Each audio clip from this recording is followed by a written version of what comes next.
Hello नमस्कार। आज मी अळूची भाजी बनवते एका वेगळ्या पद्धतीने। हा व्हिडिओ पूर्ण बघा, स्किप न करता प्लीज। ते मी अळूच्या भाजीचे 3 जुड्या घेतल्या आहेत। ते आता मी साफ करून घेते, स्वच्छ धुवून साफ करून चिरून घेते। एक पान मी तोडून दाखवते। हा दांडा आहे ना, तो इथून तोडून घ्यायचा आणि असा ओढायचा, म्हणजे ह्या धागे असतात ना ते काढायचे असतात। आणि त्यानंतर हे पान आणि हे दांडे बारीक चिरायचे आणि ही पानं मग बारीक कापून घ्यायची भाजीसाठी। अशा पद्धतीने मी आता सर्व भाजी मी साफ करून चिरून कापून घेते। इथे मी अळू बारीक चिरून घेतलंय आणि कांदा, लसूण आणि हे अळूचे देठ बारीक चिरून घेतले आहेत। आणि हे त्यामध्ये घालण्यासाठी अर्धा तास भिजवून घेतलेले सोयाबीन आहेत। आज मी सोयाबीन ह्यामध्ये घालून भाजी बनवते आहे अळूची। एरवीच शेंगदाणे, चणे वगैरे घालतात, आज मी सोयाबीन घालणार आहे। खूप छान टेस्टी होते अळूची भाजी। त्यामुळे ते मी कुकर गरम करायला ठेवला आहे। कुकर गरम झाला आहे। आता 2 चमचे तेल घालून घेते, अंदाजे 2 चमचे। तेल चांगलं गरम झालं आहे। राई घालून घेते, जिरे,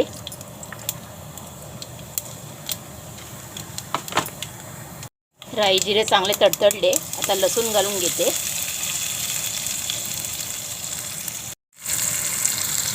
कांदा घालून घेतला आहे, लसूण चांगली भाजून झाली। आता कांदा घालून घेतला आहे।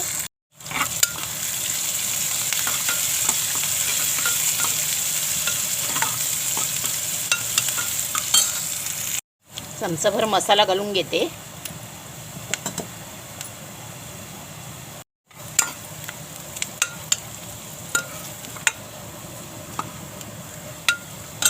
आता मी हे भिजवून ठेवलेले, अर्धा तास भिजवून ठेवलेले सोयाबीन घालून घेते। मसाला चांगला भाजला आहे।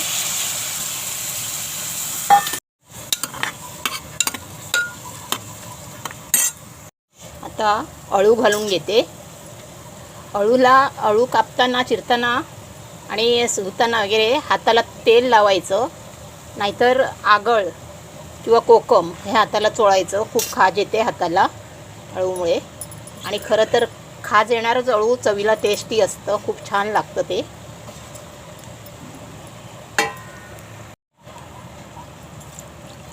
पाणी घालून घेते।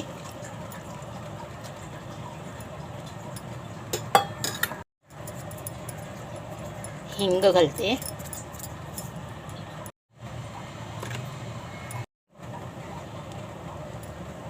गरम मसाला चमचाभर घातले। चवीनुसार मीठ घालते। एवढी चिंच घालते।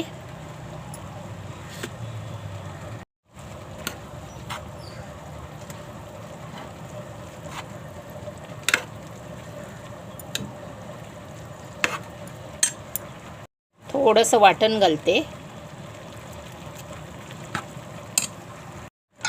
आणि झाकण लावून बरोबर 3 शिट्या करते। कुकर थंड झाला आहे। अळूचे फतफते कसे झाले, म्हणजेच आपलं सोयाबीन घालून अळूचे फतफते कसे झाले, नक्की कमेंट करून सांगा। लाईक करा, शेअर करा, सबस्क्राईब करायला विसरू नका प्लीज। खूप छान लागते सोयाबीन घालून केलेलं अळूचं फतफतं, नक्की करून बघा।